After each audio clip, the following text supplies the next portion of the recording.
ইউসুফ আলা নবীনা ওয়া আলাইহিস সালাম যখন জেলখানায় বন্দী, যদিও কোনো অপরাধ করে জেলে যান নাই, বরঞ্চ যেই অপরাধ থেকে বাঁচতে চেয়েছেন সেই অপরাধের মিথ্যা মামলা নিয়ে তাকে জেলে যেতে হয়েছে। যখন তিনি জেলে বন্দী, ঘটনা সকলেই জানেন, দুইজন ব্যক্তি স্বপ্ন দেখল। স্বপ্নের ব্যাখ্যা তার কাছে জানতে চাইল। সংক্ষেপে মূল পয়েন্টটা শুধু বলছি।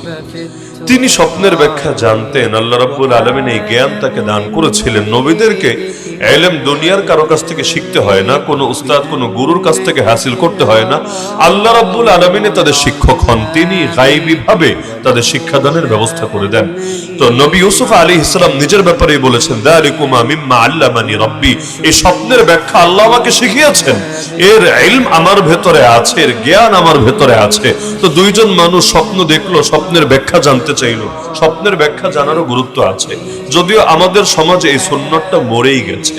আল্লাহ নবী সাল্লাল্লাহু আলাইহি ওয়াসাল্লাম তিনিও ফজরের নামাজের পরে সাহাবীদের দিকে ফিরে বলতেন, রাতের বেলা তোমরা কি কি স্বপ্ন দেখেছো আমাকে বলো, আমি ব্যাখ্যা করে দিচ্ছি। কখনো সাহাবীরা না দেখলেও নবী নিজে স্বপ্নের কথা বলতেন, যে গত রাত্রে যখন ঘুমাচ্ছিলাম আমি স্বপ্নের ভেতরে এই দেখলাম সেই দেখলাম। কখনো এমন হয়েছে জান্নাত দেখেছেন, কখনো এমন হয়েছে আখিরাতের কোনো দৃশ্য দেখেছেন। আল্লাহ নবী সাল্লাল্লাহু আলাইহি ওয়াসাল্লাম এগুলো সাহাবীদেরকে শোনাতেন, তারা এখান থেকে শিখতেন। সাহাবীরাও যে স্বপ্নগুলো দেখতেন, এই স্বপ্নটা কি কোনো সুসংবাদবাহী স্বপ্ন নাকি কোনো দুঃসংবাদ, এটাকে মনের কল্পনা নাকি শয়তানের কোনো ওয়াসওয়াসা নাকি আল্লাহর পক্ষ থেকে কোনো ইলহাম, কোনো নির্দেশনা, এগুলো তারা শিখে নিতেন, তারা বুঝে নিতেন।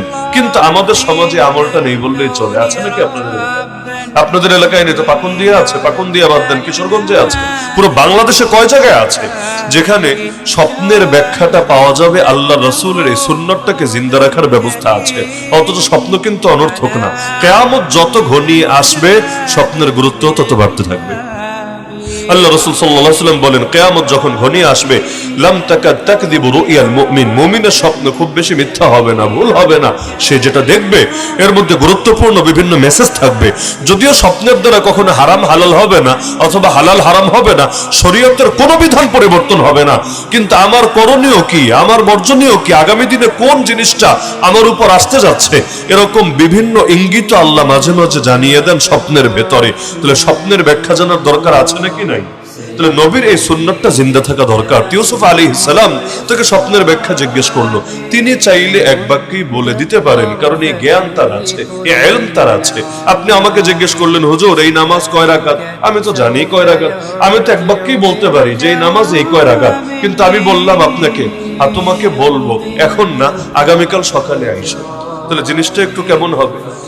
একদিকে খারাপ হবে যে আপনার এখনই জানতে না পেরে টাইমটা দীর্ঘ হলো, কিন্তু আরেকদিকে ভালো হবে। ভালোর দিকটা হলো এই যে পুরো টাইম জুড়ে আপনার ভেতরে একটা আগ্রহ, একটা কৌতূহল, একটা রহস্য থাকবে এবং আপনি একটা অপেক্ষায় থাকবেন আগ্রহর জিনিসটার জন্য, কখন সেই সময়টা আসবে, কি জানি বলবে, কোন জবাবটা জানি দিবে। তাহলে অপেক্ষা সবসময় খারাপ হয় না। অপেক্ষার পরে যে জিনিসটা মানুষ শেখে সেটার গুরুত্ব তার ভেতরে থাকে। এজন্য যেই জিনিস দেখবেন কষ্ট করে হাসিল করেন, ওই জিনিসের মূল্য বেশি। আর যেই জিনিস কষ্ট ছাড়া হাসিল হয়, সহজে হাসিল হয়, ওই জিনিসের গুরুত্ব কিন্তু তুলনামূলক কমই থাকে। এজন্য যারা কষ্ট মষ্ট করে নির্বাচন করে পাশ করে, ওদের কাছে দায়িত্বের গুরুত্ব, আর যারা রাতের বেলায় তাহাজ্জুদের টাইমে মাশাআল্লাহ অটোমেটিক পাশ করে ফেলে, ওদের গুরুত্ব কিন্তু কখনো সমান হবে না। কষ্ট করে পড়ালেখা করে পরীক্ষায় 1 নাম্বার হওয়া আর নকল করে পাশ করা, দুইটা কোশ্চিন কালেও এক হয় না। যে জিনিস কষ্ট করে অর্জন করে ওই জিনিসের প্রতি আলাদা গুরুত্ব, আলাদা মনোযোগ, আলাদা আকর্ষণ থাকে। তো নবী ইউসুফ আলাইহিস সালাম এই কৌশলটা কাজে লাগালেন। তিনি বললেন, শোনো, ব্যাখ্যা তো আমি জানি, কিন্তু এখনই বলবো না। তোমাদের কাছে যখন খাবার আসবে, পরবর্তী বেলার খাবার, ওই খাবার যখন আসবে তোমরা খাওয়ার আগে আমি স্বপ্নের ব্যাখ্যা বলে দিব ইনশাআল্লাহ। আপাতত একটু সবর করো, একটু ধৈর্য ধারণ করো। এটাকে ইলমি ভাষায় বলে, বালাগাতের ভাষায় আত-তাশওয়ীকু ইলাল মুতাআখির, অর্থাৎ পরবর্তী জিনিসের জন্য আগ্রহটাকে জিন্দা রাখা, আগ্রহটা বাড়ানোর চেষ্টা করা। 1 নম্বর কাজ করলেন। এখন যখন খাবার এসে হাজির, তিনি তো তার ওয়াদা অনুসারে স্বপ্নের ব্যাখ্যা করবেন। চাইলে এখনো বলে দিতে পারেন, ভাই তুমি যে স্বপ্ন দেখলা এর এই ব্যাখ্যা, আর তুমি যেটা দেখলা এর হলো ওই ব্যাখ্যা। এক বাক্যেই তিনি বলে দিতে পারেন। এখনো তিনি বললেন না। তিনি বললেন, শোনো, স্বপ্নের ব্যাখ্যা করছি, এর আগে সামান্য একটু ওয়াজ শোনো। ওয়াজ স্বপ্নের ব্যাখ্যা করব, কিন্তু আগে কয়টা কথা আমি বলবো, কয়টা নসিহত করব, এটা তুমি শোনো। তোদের তো ব্যাখ্যা দরকার। স্বপ্ন নিয়ে তোরা দুজনেই পেরেশানিতে, কি না কি জানি দেখলাম। আল্লাহ, একজনের তো বড় ভয় লাগছে, আর একজনের কেমন আশা আশা যাচ্ছে, তোদেরও ব্যাখ্যা জানা দরকার। আর নবী ইউসুফ আলাইহিস সালাম এটাকে একটা দাওয়াতের মাধ্যম হিসেবে কাজে লাগালেন। দাওয়াত কিভাবে দিতে হয় শেখেন। দাওয়াত শুধু গাছতে বের হলে দাওয়াত না, দাওয়াত শুধু চিল্লাই গেলেই দাওয়াত না। আপনার ভেতরে যদি দ্বীনের প্রতি কল্যাণকামিতা এবং মানুষের প্রতি কল্যাণকামিতা থাকে, উঠতে বসতে চলতে ফিরতে সব সময় আপনি চেষ্টা করবেন কোনো একটা সুযোগ পেলেই এটাকে দাওয়াতের একটা মাধ্যম হিসেবে কাজে লাগাতে। তো নবী ইউসুফ আলাইহিস সালাম ব্যাখ্যা যদি করেই দেন, এরপর যদি ওয়াজ করেন, ওই ওয়াজের প্রতি কিন্তু বেশি মনোযোগ থাকবে না। কেন? ব্যাখ্যা তো জেনেই ফেলেছে, এখন আর ওয়াজ করলেই কি আর না করলেই কি। এজন্য দেখবেন রাজনৈতিক বড় বড় নেতারাও মাহফিলে আসলে প্রধান বক্তার পরে কিন্তু কথা বলেন, তাই না? বিভিন্ন দলের এমপি পদপ্রার্থী হোক অথবা চেয়ারম্যান পদপ্রার্থী, বিভিন্ন নির্বাচনকে সামনে রেখে নেতৃবৃন্দ যখন আসেন, সহজ তরিকা হলো হুজুরে বয়ান, হুজুর কইরা জাগা, এরপর আপনি প্রয়োজনে সারা রাত মাইক নিয়ে থাকেন, সমস্যা তো নাই, আপনার স্বাধীনতা, পাবলিকও শুনুক, আপনিও বলেন। কিন্তু কখনো এটা করে না। আমাদেরকে সাধারণত পাশে বসিয়ে রেখে তারা ওয়াজ করেন। শুক্রবার দিন ইমাম সাহেবকে পাশে বসিয়ে রেখে নামাজ আটকিয়ে এরপর নসিহত করেন। এমনটা হয় নাকি হয় না? কেন হয়? কারণ তারাও বোঝেন আসল কাজ যদি হাসিল হয়েই যায়, প্রধান বক্তার বয়ান হয়ে গেছে, জুম্মার দিন ইমাম সাহেবের নামাজ পড়ানো হয়ে গেছে, এরপর ওনার একদম বাগডুম ঘোরাডুম শোনার জন্য কে বসে থাকবে? তখন মাইক নিয়ে চেঁচালেও লাভ নাই, একজনও বসে থাকবে না। যতই উন্নয়নের গল্প শোনাক, যত এই সেই গল্প শোনাক, পাবলিকের এটার আগ্রহ থাকবে না। মূল জিনিস যখন হয়ে যায়, বাকিটার জন্য কেউ পড়ে থাকে না। ইউসুফ আলাইহিস সালাম ডাইরেক্ট স্বপ্নের ব্যাখ্যা দিলেন না, আগে ওয়াজ শুরু করলেন। এমন একটা ওয়াজ, সুবহানাল্লাহ, ইসলাম কাকে বলে, ঈমান কাকে বলে, তাওহীদ কাকে বলে, শিরক বর্জন কাকে বলে, মাত্র কয়েকটা আয়াতের মধ্যে, কয়েকটা বাক্যের মধ্যে পুরো শিক্ষাটাই উঠে এসেছে অতি সংক্ষেপে। কি বললেন তিনি? এটা বলার জন্য আমি ভূমিকাটা টানলাম। নবী ইউসুফ আলাইহিস সালাম কি বললেন আমার আল্লাহ কোরআনে উল্লেখ করে দিয়েছেন। ইউসুফ আলাইহিস সালামের কথা কোরআনে কেন? এটাতে আমাদের জন্য শিক্ষা আছে বলেই, কিয়ামত পর্যন্ত যত মানুষ আসবে তারাও এখান থেকে আদর্শ পাবে বলেই নবী ইউসুফ আলাইহিস সালাম শুরু করলেন, শোনো, ইন্নী তারাকতু মিল্লাতা কওমিন লা ইউমিনুনা বিল্লাহ ওয়া হুম বিল আখিরাতি হুম কাফিরুন। শোনো, আমি ওই সমস্ত মানুষদের আদর্শ, তাদের ধর্ম, তাদের দ্বীন ত্যাগ করেছি যারা আল্লাহর উপর ঈমান রাখে না এবং যারা শেষ দিবস অর্থাৎ কিয়ামতের দিনকেও যারা বিশ্বাস করে না। আমি ওই সমস্ত মানুষের পথ মানি না, তাদের আদর্শ মানি না, তাদের ধর্ম মানি না। ওরা কিন্তু জিজ্ঞেস করে নাই আপনি কোন ধর্ম মানেন, আপনি কার আদর্শ ফলো করেন, প্রশ্ন করে নাই। তো নিজেরটা বলছেন যে যারা আল্লাহরে মানে না আমি ওদেরকে মানি না, যারা আখিরাত মানে না আমি ওদেরকে মানি না। এখান থেকে আমাদের জন্য শিক্ষা আছে নাকি নাই? আছে নাকি নাই? কি আছে? জীবন চলতে গেলে অনুসরণ তো করাই লাগবে। আদর্শ ছাড়া কেউ চলতে পারে না। ভালো হোক মন্দ হোক, কোনো না কোনো আদর্শ নিয়ে মানুষ চলে। একজন ইমানদারের সবচাইতে বড় শিক্ষা হবে, যারা আল্লাহরে মানে না আমরাও তাদেরকে আমাদের আদর্শ, আমাদের মডেল, আমাদের নেতা, আমাদের মাথার তাজ মানতে পারি না। একইভাবে যারা আখিরাতের প্রতি ঈমান রাখেন, আখিরাতকে সামনে রেখে যাদের সিদ্ধান্ত হয় না, যাদের বিচার বিবেচনা হয় না, যাদের কাজ হয় না, যাদের কোনো কিছুই আখিরাতকে সামনে রেখে হয় না, তাদের আদর্শ আমরা মানতে পারি না। কারণ মুসলমানের দুনিয়ার সব কাজের ভেতরেও আখিরাত থাকা লাগবে, দুনিয়ার কাজের ভেতরে আখিরাত। বলবেন এটা আবার কিভাবে? যেমন খাবার যখন সামনে আসে, আল্লাহ নবী সুন্নাত হলো খাবার সামনে পেলেই খাওয়া শুরু করে দিও না, আগে দোয়া পড়ে নিও। খাবার সামনে পেলেই হাত দিয়ে খাওয়া শুরু করে দিও না, আগে দোয়া পড়ে নিও। কি দোয়া? একটা দোয়া তো সবাই পারেন, বিসমিল্লাহি ওয়া আলা বারাকাতিল্লাহ। এর আগেও আরেকটা দোয়া আছে, এটা হয়তো কেউ কেউ পারেন, কেউ কেউ পারেন না। সেই দোয়াটা হলো আল্লাহুম্মা বারিক লানা ফিমা রাযাকতানা ওয়া কিনা আযাবান নার। অর্থ কি? হে আল্লাহ, যে রিজিক দিলেন আমাদেরকে তাতে আমাদের জন্য বরকত দিয়ে দেন। এটা তো বুঝলাম, বরকত তো লাগবেই। বরকত না হলে প্লেটের পর প্লেট খেলেও কাজ হবে না, বরকত লাগবে। কিন্তু পরের অংশ কি? ওয়া কিনা আযাবান নার, এবং আমাদেরকে জাহান্নামের আযাব থেকে বাঁচায় দেন। কি রে ভাই, খাবার সামনে, এখানে জাহান্নাম আসলো কোত্থেকে? এখানে আগুন আসলো কোত্থেকে? এখানে আযাব গজব আসলো কোত্থেকে? এখন কেন জাহান্নামের দোয়া করতে হবে? দোয়া করার টাইম কি শেষ হয়ে গেছে? নামাজের পর করলাম, মাহফিলের পরে করলাম, অন্য টাইমে করলাম। খাবার সামনে নিয়ে বরকতেরটা করলাম, এটা নয়, এটা যৌক্তিক, কিন্তু জাহান্নামেরটা কেন করলাম? কোনো শিক্ষা আছে নাকি নাই? আছে নাকি নাই? শিক্ষা তো এটাই, মুমিন দুনিয়াতে খাবার দেখেও তার স্মরণে আখিরাত চলে আসবে। সে ভাববে আল্লাহ দুনিয়াতে নয়তো ভালো খাচ্ছি, দুনিয়াতে নয়তো সুস্বাদু খাবার খাচ্ছি, দুদিন পর জাহান্নামে গিয়ে যদি জাক্কুম খাওয়া লাগে, জাহান্নামে গিয়ে যদি পুঁজ খাওয়া লাগে, জাহান্নামে গিয়ে যদি রক্ত খাওয়া লাগে, জাহান্নামে গিয়ে যদি সেই ভয়ঙ্কর গরম পানি খাওয়া লাগে, দুনিয়ায় কয়দিন ভালো খেলেই কি আর না খেলেই কি? তো আল্লাহ শুধু আমাদের দুনিয়ায় ভালো খাওয়াও না, আল্লাহ দুনিয়াতেও যেভাবে ভালো খাবার দিলা এটাতেও বরকত লাগবে, আর আখিরাতেও তোমার রহমত লাগবে, আখিরাতেও তোমার নাজাত লাগবে, যাতে করে দুনিয়াতেও যেভাবে ভালো খাই জান্নাতে গিয়েও সেভাবে ভালো খাওয়ার কপাল জুটে। তাহলে কি বুঝলেন? মুমিনের প্রতিটা কাজ খালি দুনিয়া সামনে রেখে হয় না আখিরাত সামনে রেখে হয়? দুনিয়া এবং আখিরাত উভয়টা একসঙ্গে। এজন্যই তো আল্লাহ দোয়া শিখালেন, রব্বানা আতিনা ফিদ দুনিয়া হাসানাতাও ওয়া ফিল আখিরাতি হাসানা। একসাথে, হে আমাদের রব, দুনিয়ার কল্যাণও লাগবে, আখিরাতের কল্যাণও লাগবে। দুনিয়াও মিস করতে চাই না, আখিরাতও মিস করতে চাই না। দুইও জাহানের কামিয়াবি আমাদের লাগবে, দুইও জাহানের কামিয়াবি এবং সফলতা আমাদের লাগবে। তাহলে মুমিনের প্রতিটা কাজ হবে আখিরাতকে সামনে রেখে। তাহলে আয়াত সামনে রেখে আখিরাতের শিক্ষা কি? শিক্ষা এটাই, মুমিন যখন ইবাদত করবে, যারা আল্লাহ মানে না, যারা আখিরাত মানে না, তাদের মতো করে ইবাদত করবে না, তাদের আদর্শের মতো ইবাদত করবে না, তার ইবাদতটা আলাদা হবে। এজন্য অনেকে ইবাদত আলহামদুলিল্লাহ আমরা সম্পূর্ণ ভিন্নভাবে করি। যেমন আশুরার রোজা ইহুদিরা রাখে একটা, আমরা রাখি নাকি পাকুন দিয়ার লোক একটাই রাখে? আশুরার রোজা কয়টা রাখতে বলেছেন নবীজি? কয়টা? যারা জানেন জবাব দিয়ে দিবেন, যারা জানেন না তারা চুপ থাকতে পারেন। এখন যাই নাও যদি চুপ থাকেন তাহলে তো একটু অন্যরকম দেখা যায়, মানুষ বলবে কি রে এলাকায় পারেন না। পারেন তো আপনারা, বলে ফেলবেন ইনশাআল্লাহ। আপনারা তো কবরস্থানের বাসিন্দা না, কবরস্থানে থাকলে সমস্যা ছিল না জবাব না দিলেও, যেহেতু জিন্দা আছেন জবাব দিলে ইনশাআল্লাহ ইলম তাজা হবে। তাহলে আশুরার রোজা কয়টা রাখেন? দুইটা। কেন? নবী ব্যাখ্যা করেছেন ইহুদিরা রাখে একটা। আমাদের ইবাদত করতে গিয়ে ইবাদত যাতে ওদের সাথে মিলে না যায় খেয়াল রাখতে হবে। এজন্য নবীজি বলেন সুমু ইয়াউমা আশুরা ওয়া খালিফু ফীহিল ইয়াহুদ, সুমু ক্বাবলাহু ইয়াওমান ওয়া বাদাহু ইয়াওমান। আশুরার রোজা রাখবো উম্মত, কিন্তু ইহুদিদের সাথে যাতে মিলে না যায় খেয়াল রাখবা। কিভাবে? হয়তো আগে একটা মিলাবা, না হলে পরে একটা মিলাবা। তোমাদের হবে দুইটা, ওদের হবে একটা, বাস ওদেরটা আলাদা, তোমাদেরটা আলাদা। দিনে 3টা টাইম নামাজ পড়া হারাম। কোন 3 টাইম?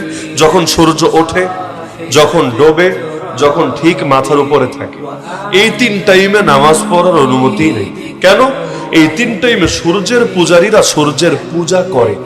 এখন আমি যদি নামাজও পড়ি, নামাজ তো পড়বো আল্লাহর জন্য, কিন্তু এই টাইমটা যেহেতু ওরা বিশেষভাবে একটা পূজা করে, আমি যদি এই টাইমে আল্লাহরেও সেজদা দেই, যদি আমার দিলে আল্লাহ আছে সূর্য নাই, কিন্তু তারপর ওই যে দেখতে একটু মিলমিল পাওয়া যায়, ইসলাম এই দরজাটাকে বন্ধ করেছে।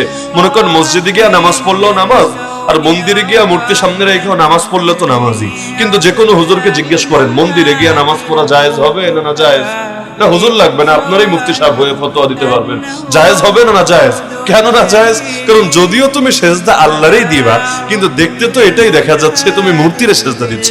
এজন্য মাজার সামনে রেখা, কবর সামনে রেখা সেজদা যদি আল্লাহরেও দেয়, সেজদা আল্লাহর নিয়তেই দিচ্ছে, কিন্তু কবরটা সামনে রেখা কপালটা সেখানে নত করে দিচ্ছে। যে কোনো হুজুরকে জিজ্ঞেস করলে হুজুর কি বলবে? জায়েজ হবে না না জায়েজ হবে? কেন? কারণ এটা তো কবর পূজারীদের সাথে মিলে যাচ্ছে, যেহেতু মিলে যাচ্ছে এটা বর্জন করতে হবে। তাহলে ইবাদতের ক্ষেত্রে ইসলাম যদি এত কঠোর হয় ইবাদতের ক্ষেত্রে, তাহলে অন্যান্য ক্ষেত্রে কি পরিমাণ কঠোর হবে চিন্তা করেন। তাহলে মুমিনের প্রতিটা জিনিস, মুমিনের ইবাদত যেমনি ভাবে অবিশ্বাসীদের ইবাদতের মতো হবে না, মুমিনের খাওয়া দাওয়া যেমনি ভাবে অবিশ্বাসীদের খাওয়া দাওয়ার মতো হবে না, মুমিনের ঘুমানো কথা বলা যেমনি ভাবে অবিশ্বাসীদের মতো হবে না, একইভাবে মুমিনের পরিবারও অবিশ্বাসীদের পরিবারের মতো হতে পারে না, মুমিনের সমাজও অবিশ্বাসীদের সমাজের মতো হতে পারে না, মুমিনের রাজনীতিও অবিশ্বাসীদের রাজনীতির মতো হতে পারে না, মুমিনের বিচারাচারও অবিশ্বাসীদের বিচারাচারের মতো হতে পারে না, মুমিনের কথাবার্তাও অবিশ্বাসীদের কথাবার্তার মতো হতে পারে না। মুমিনেরটা হবে আলাদা, ওদেরটা হবে আলাদা। ওরা থাকবে এক পথে, মুমিন থাকবে আরেক পথে। মুমিনের পথের নাম সিরাতে মুস্তাকিম। এই যে একটু আগে নামাজে বলে এসেছেন ইহদিনাস সিরাতাল মুস্তাকিম, জান্নাতের পথ। আর ওদের পথ হবে সিরাতুল জাহিম, জাহিম মানে জাহান্নাম, জাহান্নামের পথ। তাহলে জাহান্নামীদের আচরণ আর জান্নাতীদের আচরণ কশ্চিন কালেও এক হতে পারে না। অথচ এখন খেয়াল করলে দেখবেন বেশিরভাগই এক। আমাদের কাপড় চোপড় আর ওদের কাপড় চোপড়, আমাদের মুখ আর ওদের মুখ, আমাদের হাঁটা চলা ওদের হাঁটা চলা, আমাদের সমাজ ওদের সমাজ, সবকিছু এমন ভাবে মিক্সড হয়ে যাচ্ছে, কোনটা যে মুসলমানের আর কোনটা যে অমুসলিমের এটা আলাদা করাই কিন্তু মুশকিল হয়ে যাচ্ছে। এমনকি আমাদের রাজনীতি খোলাফায়ে রাশিদিনের মতো হওয়া দরকার ছিল না, কিন্তু খোলাফায়ে রাশিদিনের মতো হয় নাকি পশ্চিমাদের মতো হয় বলেন? যদিও পশ্চিমাদের মতো পুরা হয়ে সারে নাই, পুরা হয়ে সারে নাই, মানে এটা হলো ওই উট পাখির মতো। উট পাখিরা যদি বলা হয় তুই ওর, তো সে বলে বেটা আমি উড়বো কেমনি, আমি তো উট, উট কি আবার উঠতে পারে না? যদি বলে আচ্ছা তাহলে তুই বোঝা বহন কর, উঠ তো বোঝা নাই, পিঠে ভারী ভারী বোঝা, তুই বোঝা বহন কর, বলে আরে ধুর আমি তো পাখি, আমি আবার বোঝা বহন করতে পারি নাকি? তার মানে দুই কুলি আছে, না হতে বললো উঠ, না হতে বললো পাখি, না এইটা না ওইটা। আমাদের অনেকের হালত হয়েছে এমন, না হতে বললো খাঁটি মুসলমান, না হতে বললো খাঁটি পশ্চিমাদের দালাল, এইটাও পারলো না ওইটাও পারলো না, ডাইলে চাউলে মিলে এমন জগা খিচুড়ি হলো, এইটারে যে কি বলা যাবে আল্লাহ ছাড়া কেউ ভালো জানে। বাস্তব না অবাস্তব? তো নবী ইউসুফ আলাইহিস সালাম নিজের পরিচয় দিচ্ছেন যে আমি আল্লাহকে যারা মানে না, আখিরাত যারা মানে না, ওদের ধর্ম, ওদের আদর্শ, ওদের পথ মত সব আমি ত্যাগ করেছি। ত্যাগ করে কি মেনেছি? তিনি বলছেন ওয়াত্তাবাতু মিল্লাতা আবাই ইব্রাহিম ওয়া ইসহাক ওয়া ইয়াকুব, আমি আমার আদর্শিক বাপদাদা যারা আছে তাদের পথ অনুসরণ করেছি। নবী ইসহাকের পথ, নবী ইয়াকুবের পথ, নবী ইব্রাহিমের পথ, এবং সব নবীর পথ একটাই, লা ইলাহা ইল্লাল্লাহর পথ। একটু আগে তো হুজুর বয়ানে শুনিয়েছিলেন নবীদের কালেমা শুনলেন না, অনেক নবীর কালেমা, সব নবীর কালেমাই প্রথম বাক্য কি? লা ইলাহা ইল্লাল্লাহ। তাহলে তিনি ক্লিয়ার করে দিচ্ছেন অবিশ্বাসীদের পথ আমার পথ না, আমার পথ হলো আমার আদর্শিক পূর্বপুরুষ যারা, সেই নবী রাসূলদের পথ, সেই পথ হলো মা কানা লানা আন নুশরিকা বিল্লাহি মিন শাই, আল্লাহর সঙ্গে কোনো কিছুতেই আমরা শিরিক করব না। জান চলে যেতে পারে কিন্তু ঈমানের মধ্যে কোনো ধরনের শিরিক আমরা কখনোই মেনে নিতে পারি না। এগুলো বলতে বলতে এরপর শুরু করলেন আসল ওয়াজ। এটা তো নিজের পরিচয় দিলেন, নিজের আগে চিনালেন যে আমারে দেখতে সাধারণ মানুষ মনে হলো আমি তোমাদের মতো সাধারণ না, আমি শিরিক করি না, আমি মূর্তি পূজা করি না, আমি অবিশ্বাসীদের মতো ইবাদত বন্দেগী করি না, আমি আমার আসল বাপদাদাদের আদর্শ লা ইলাহা ইল্লাল্লাহর আদর্শের উপরে আছি। নিজের পরিচয় দিয়ে এবার শুরু করলেন মূল ওয়াজ। এখান থেকে একটা বিষয় বুঝবেন, আমার নাম কি এটা বড় পরিচয় না, আমার বংশ কি এটা বড় পরিচয় না, আমার বাড়ি কোথায় এটা বড় পরিচয় না, আমার আদর্শ কি এটাই বড় পরিচয়। এজন্য আল্লাহ কোরআনে বলেন ওই ব্যক্তির চাইতে উত্তম কে হয় যার মধ্যে তিনটা গুণ থাকে। কোন তিন গুণ? আল্লাহ বলেন ওমান আহসানু কাওলাম মিম্মান দা ইলাল্লাহ ওয়া আমিলা সালিহা ওয়া ক্বালা ইন্নানি মিনাল মুসলিমিন। এক নম্বর গুণ, মানুষকে আল্লাহর দিকে দাওয়াত দেয়, আল্লাহর দিকে, দান্দার দিকে না, আল্লাহর দিকে দাওয়াত দেয়। দুই নম্বর গুণ, নেক কাজ করে, খালি মুখ দিয়ে দাওয়াত দিয়ে শেষ না, দাওয়াতও দেয় অন্যকে, নেক কাজও করে নিজের মাধ্যমে। তিন নম্বর, এটাই আমার মূল পয়েন্ট, ওয়াকালা ইন্নানি মিনাল মুসলিমিন, সে পরিচয় দেয় আমি একজন মুসলমান, আমি একজন মুসলমান, আমি একজন মুসলমান। এই যে পরিচয়, এটাই তো আদর্শিক পরিচয়। আজকাল তো মুসলিম পরিচয় কোনো পরিচয়ই না, দলীয় পরিচয়, ধারাগত পরিচয়, অন্যান্য পরিচয়, সব পরিচয় হয়ে গেছে বড়, মুসলিম পরিচয়টা হয়ে গেছে ছোট। অথচ মুসলিম পরিচয় থাকা দরকার ছিল সবার উপরে। আমি যখন কোনো একটা বেগার নারীর দিকে তাকাচ্ছি আমার কি মনে পড়ে আমি একজন মুসলমান, আমি কাফের না, আমি ফাসিক না, আমি একজন মুসলমান। আমি যখন রাজনীতি করছি আমার কি মনে পড়ে আমি একজন মুসলমান। আমি যখন কোর্ট জাজ হিসেবে বিচার করছি আমার কি মনে পড়ে আমি একজন মুসলমান।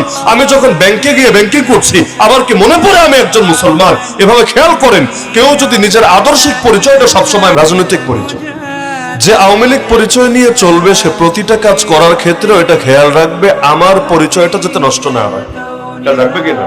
যেমন সে স্লোগান দিতে গেলে জয় বাংলা স্লোগানই দিবে, তাই না? সে যদি স্লোগান দেয় বাংলাদেশ জিন্দাবাদ, অন্যরা বলবে কিরে কিরে তুই আবার গুপ্ত বিএনপি নাকি, বলবে না? তোরে তো আওয়ামী লীগ হিসাবে চিনতাম, স্লোগান আলাদা হয়ে গেল, কোনো জাস্ট স্লোগান, কিন্তু বাক্য তো কোনোটা নিষেধ না। জয় বাংলা বললে কি কবিরা গুনাহ হয় না? বাংলাদেশ জিন্দাবাদ বললে সগীরা গুনাহ হয়? বাক্য তো বাক্য, ঘুরা ফিরা জিনিস তো একই, তাই না? জয় মানেও তো এটা জিন্দা থাকুক, আর জিন্দাবাদ মানেও এটা এমন ভাবে দ্বন্দ্ব বাঁধালো।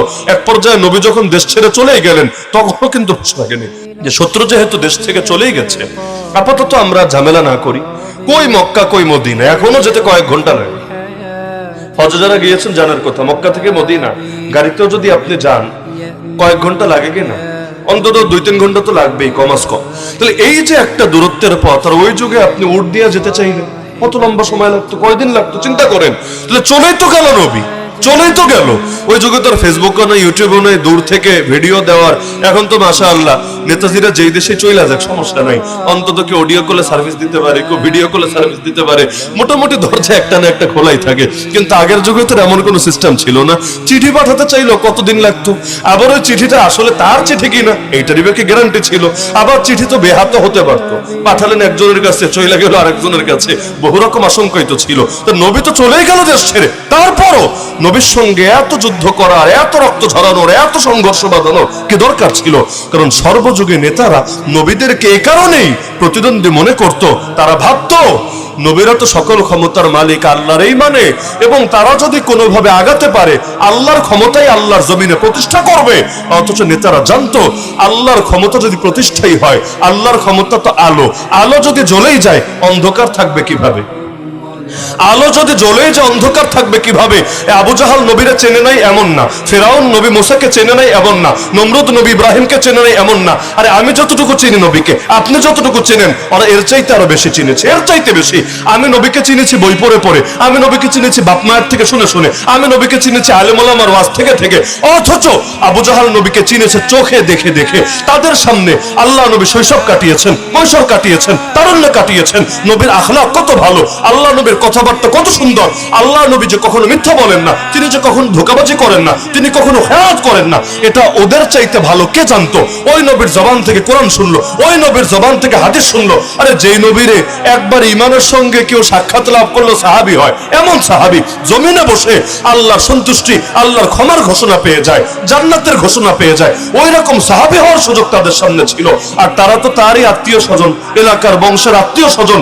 যদি আল্লাহ নবী আগায়া যায় তাদেরই তো লাভ। আরে আপনার এলাকার কোনো ছেলে যদি, আপনার এলাকার কোনো ছেলে যদি প্রেসিডেন্ট হয়ে যায়, প্রধানমন্ত্রী হয়ে যায়, জাতীয় নেতা হয়ে যায়, এতে আপনার লাভ না লস? লাভ, সবাই বুঝবে, লাভ সবাই বুঝবে। ওই যে সংসদীয় আসন যে ভাগ হয়, কখনো এমন হয় এক আসনের ভেতর 2 থানা 3 থানা পড়ে, হয় না? 2 থানা 3 থানা। ওই সময়ও প্রত্যেক থানার লোকেরা চায় আমার থানা থেকে এমপি আসুক, আমার থানা থেকে। কেন? কারণ আমার থানা থেকে হলে আমি সুবিধা একটু বেশি পাবো, এটা আমার জন্য গর্বের বিষয় হবে, এটা আমার জন্য মর্যাদার বিষয় হবে। এটা তো কমন সেন্সের ব্যাপার, সবাই এমন করে থাকে। আল্লাহ নবী যদি আগায়, আবু জাহালের লাভ না লস? লাভ। আমার নবী আরবের নবী না বিশ্ব নবী? আমার নবী শুধু 1-2 বছর 5-10 বছরের নবী না, কিয়ামত পর্যন্ত সময়ের নবী। তা আমার নবীর আদর্শ সারা দুনিয়ায় যদি ছড়ায়, আমার নবীর আদর্শ যদি কিয়ামত পর্যন্ত অটুট রয়ে যায়, আবু জাহালের তো লাভ। কেন? সবাই বলবে চেনা আবু জাহালকে? আরে আল্লাহ নবীর এলাকার সর্দার ছিল, আল্লাহ নবীর বংশের আত্মীয় স্বজন ছিল, তার সময় তার অনেক খেদমত করেছিল, এগুলো তো তার জন্য গর্বের বিষয় হতে পারত। কিন্তু সে আল্লাহ নবীর পথে কাটা কেন বিছালো? নবীর গায়ে হাত কেন তুললো? আল্লাহ নবীর হত্যা করার জন্য বদরের মাঠে কেন ছুটে গেল?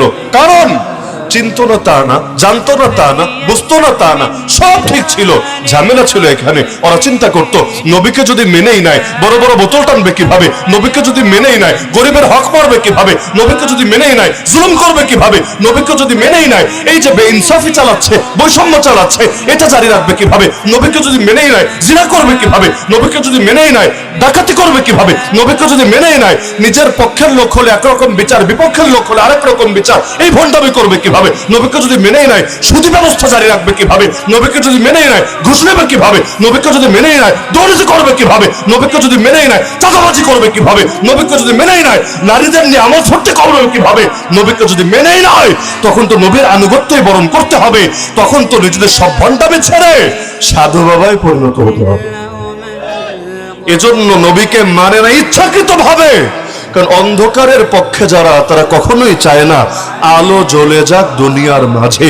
কারণ আলো জ্বলতে দেরি, অন্ধকার লেজ গুটিয়ে পালাতে দেরি হয় না, বলা লাগে না ওয়াকুল জাআল হক ওয়া যাহাকাল বাতিল।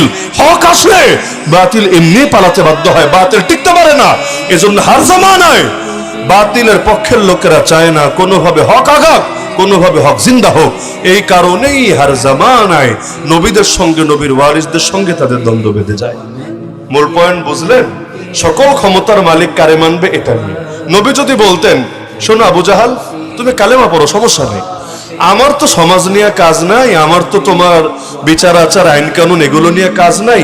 আমি তোমার কালেমার দাওয়াত দিতে আসলাম, তুমি দাওয়াত কবুল করার পর আবার গিয়ে হেয়ার গোয়ায় ঢুকবো, ওই গুহার মধ্যে আমি বাকি জীবন কাটায় দিব। আর তোমরা যারা মুসলমান হবে একটু জিকির আজকার একটু নামাজ পড়লেই বাকি জিন্দেগি চলে যাবে, আর কিচ্ছু লাগবে না। এমন যদি বলতেন, এত দিক চিন্তা করলে ভাই আল্লাহর কথা বলবেন কিভাবে? আল্লাহর কথা বলতে গেলে কেউ যদি আল্লাহর পথে না চলে তার ভেতরে আঘাত লাগতেই পারে। আমাদের দায়িত্ব তো হলো আল্লাহরে খুশি করা। আল্লাহরে খুশি করতে গেলে আল্লাহর বান্দাদের খুশি করা সম্ভব না। নবী কয়জনকে খুশি করতে পেরেছিলেন তার যুগে? তার যুগে অধিকাংশ মানুষ তো তার পক্ষে ছিল না, তারা গালি দিত, তার সমালোচনা করত, তার বিরুদ্ধে যুদ্ধে নেমে এসেছিল। নবীর পক্ষে কয়জন ছিল? এমনকি শেষ যুগ যদি দেখি, একদম শেষ সময়, তাও তো 2 লাখও ছিল না, 2 লাখও ছিল না। আর শুরুর দিকে দেখলে মক্কায় 13 বছর দাওয়াত দিলেন, 1000 জন মুসলমান হয়নি, 1000ও না, এত কম। তো যারা অল্প কয়েকজন পক্ষে ছিল, বাকি সবই তো বিপক্ষে ছিল। তো নবী তো চান নাই সবাই খুশি কইরা চলি, কারণ বান্দারে খুশি করতে গেলে আল্লাহ নারাজ, আল্লাহরে খুশি করতে গেলে বান্দা নারাজ। এই জন্য মুমিনের দায়িত্ব আল্লাহরই খুশি করা। এরপর কেউ খুশি থাকলেও আলহামদুলিল্লাহ, না থাকলেও আলহামদুলিল্লাহ। আল্লাহ খুশি থাকার পর গোটা দুনিয়াও যদি দুশমন হয়ে যায়, এতে মুমিন কোনো পরোয়া করতেই পারে না। এজন্য কোরআনে আল্লাহ তাআলা তার নেককার বান্দাদের 6টা গুণ বলেছেন। 6টা গুণ, এগুলো হলো আল্লাহর নেককার বান্দার হওয়ার পরিচয় এবং বৈশিষ্ট্য। 5 নম্বর এবং 6 নম্বর গুণটা বড় মজা। 5 নম্বর গুণ হলো ইউজাহিদুনা ফি সাবিলিল্লাহ। আমার নেককার বান্দারা আল্লাহর রাস্তায় জিহাদ করে, অন্যায়ের বিরুদ্ধে, অপশক্তির বিরুদ্ধে জিহাদ করে। এটা তো বুঝলাম। তো 6 নম্বর গুণ কি জানেন? ওয়ালা ইয়াখাফুনা লাউমাতা লাইম। তারা কোনো নিন্দুকের নিন্দার, নিন্দুক বুঝেন? তারা কোনো নিন্দুকের নিন্দার, সমালোচকের সমালোচনার, গালিবাজের গালিকে, তারা কোনো কটুক্তিকারীর কটুক্তিকে, কোনো খারাপ মন্তব্যকারীর খারাপ মন্তব্যকে পরোয়া করে না। হঠাৎ যে কেউ দেখলে চমকে যাবে, আল্লাহ এটা আবার কেমন কথা? তোমার নেককার বান্দাদের বৈশিষ্ট্য হতে পারে বেশি বেশি তাহাজ্জুদ করে, বেশি বেশি জিকির আজকার করে, বেশি বেশি সুন্দর সুন্দর জামা পরিধান করে, ইত্যাদি ইত্যাদি, এগুলো হতে পারে। কিন্তু এটা কি বললা? গালিবাজের গালিরে ডরায় না, এটা আবার মুমিন বান্দার এবং তোমার খাঁটি বান্দার গুণ হিসাবে তুমি কোরআনে কিভাবে বললা? এটা আবার খাঁটি হওয়ার মানদণ্ড কিভাবে হয়? হয়। মুফতি আজম পাকিস্তান আল্লামা মুফতি মুহাম্মদ শফি রাহমাতুল্লাহ আলাইহি বড় সুন্দর ব্যাখ্যা করেছেন। তিনি বলেন, এই যে 5 আর 6, মানে আল্লাহ যখন এক কথার পরে আরেক কথা বলে, আগের কথা আর পরের কথার মধ্যে সম্পর্ক থাকে, না হলে তো কথা এলোমেলো হবে। আগামাথা না থাকলে তো এলোমেলো হবে। আগের কথা আর পরের কথার সাথে সম্পর্ক থাকে। আগের কথা বললেন জিহাদ করা, পরের কথা বললে নিন্দুকের নিন্দারে পরোয়া না করা। সম্পর্ক কি?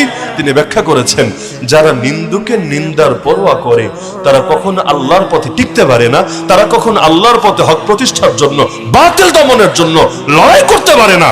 কারণ সবসময় তার ভেতরে আতঙ্ক থাকে, পাছে লোকে কি না বলে, পাছে লোকে কি না বলে। এই চিন্তা যার ভেতরে থাকে তার দ্বারা দ্বীনের কাজ খুব বেশি দিন হতে পারে না। আবু তালেব মুসলমান হয় নাই কেন আমাকে বলেন? কেউ যদি বলেন সেই ইসলাম চেনে নাই, নবীকে চেনে নাই, আমি বলবো আপনার মতো মূর্খ পৃথিবীতে দ্বিতীয় কেউ নাই। একটাবার ইতিহাস পড়ে দেখেন, আবু তালেব নিজেই স্বীকার করেছে, নিজে, লাউলাল মালামাতু আও হাযারু মাসাব্বাতিন লাওয়াজাদতানি সামহাম বিযাকা মুবিনা। হে ভাতিজা মুহাম্মদ শোনো, যদি গালি খাওয়ার ভয় না থাকতো আর লোকে সমালোচনা করার আশঙ্কা যদি না থাকতো, তুমি দেখতা আমি তোমার ধর্মের জন্য উৎসর্গ হয়ে গিয়েছি, আমি তোমার ধর্মের জন্য নিজেকে বিলীন করে দিয়েছি। করি নাই কেন? শুধুমাত্র লোকে কি বলবে। এমনকি যখন মরে মরে অবস্থা, মুমূর্ষু, নবী গিয়ে বোঝাচ্ছেন, চাচা একটা বার খালি কালেমা পড়েন, আর কিচ্ছু চাই না, খালি কালেমা পড়েন, কালেমা। আমি দায়িত্ব নিচ্ছি আল্লাহর কাছে আপনার জন্য সুপারিশ করব। আরে নবী যদি কারো সুপারিশ করার দায়িত্ব নেয়, তার কি লাগে? তার লাগেটা কি? নবীর সুপারিশ কবুল নাকি কবুল না? নিঃসন্দেহে কবুল, সন্দেহ ছাড়া কবুল। আরে নবী যদি আমাদের ব্যাপারেও এটা বলতেন যে, হে অমুক ব্যক্তি, আমি তোমার ব্যাপারে দায়িত্ব নিলাম, আল্লাহর কাছে সুপারিশ করব, এর চাইতে আনন্দ, এর চাইতে বড় খুশির ব্যাপার আমাদের জন্য কি হতো? তো নবী এই কথাটাই বলছেন, চাচা কিচ্ছু লাগবে না, খালি কালেমাটা পড়েন। কারণ এখন নামাজ পড়ার টাইম নেই, রোজা রাখার টাইম নেই, হজ করার সুযোগ নেই, মরে যাচ্ছেন, খালি কালেমাটা পড়েন। দায়িত্ব নিচ্ছে আল্লাহর কাছে আপনার জন্য সুপারিশ করব। চাচাও রেডি, কালেমাটা খালি পড়বে। এর আগ দিয়ে আবু জাহাল কানের কাছে গিয়া বলে, আরে এই বাচ্চা পোলাপানের কথায় তোর বাপ দাদার আদর্শ ছাইরা দিবি? তুই তো বেটা মরবি, মরার পরে লোকে কি বলবে একবার চিন্তা করছিস? একবার তুই ভেবেছিস তুই মরার পর লোকে তোর কত খারাপ বলবে? তুই পিচ্চি পোলাপনের কথায় লাফায়া নিজের পুরো বংশের মুখে চুনকালি লাগাবি। এই যে একটা সর্দার, তুই একটা নেতা, তুই মানুষের সামনে তোর মুখ থাকবে, তোর ইমেজ থাকবে, এরকম উস্কানি দিতে লাগলো। তখন সব শোনার পরে আবু তালেব বলে উঠলো, খাজা আবু তালেব আল্লাহ নবীর এত আপন চাচা, শুধু যেন তেন চাচা না, আমার মতো হাজার উসামা ইসলামের জন্য, নবীর জন্য যে খেদমত করতে পারে নাই, আবু তালেব একা নবীর জন্য এর চাইতে আরো বেশি কিছু করেছে। অমুসলিম হতে পারে, অমুসলিম হতে পারে, কিন্তু নবীর জন্য তার ত্যাগ, তার ভালোবাসা, তার স্নেহ কোনো কিছুতে কমতি ছিল না। নবী 3 বছরের বেশি যখন অবরুদ্ধ ছিলেন, জেলের চাইতেও খারাপ অবস্থা, খাবারও পেতেন না যেখানে, ওইখানে আবু তালেব কিন্তু সঙ্গ ছাড়ে নাই। অথচ আমি জেলে গেলে আপনি থাকবেন পাশে? কে থাকে? কে থাকে? জেলের অভিজ্ঞতা তো আমাদের আছে, কে থাকে?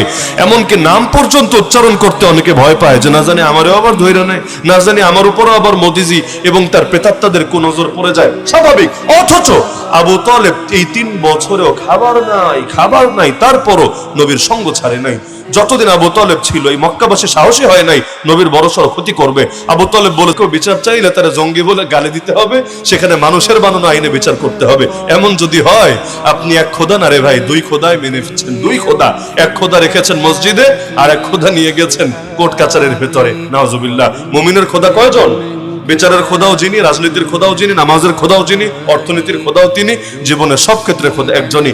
আমলে দুর্বলতা থাকতে পারে, কিন্তু ইমানে দুর্বলতা কখনোই ঢুকতে দেওয়া যাবে না। আমলে দুর্বলতা থাকলে থাকতেও পারে, ইমানের মধ্যে, বিশ্বাসের মধ্যে, আকীদার মধ্যে কোনো দুর্বলতা রাখা যাবে না। সকল ক্ষমতার মালিককে।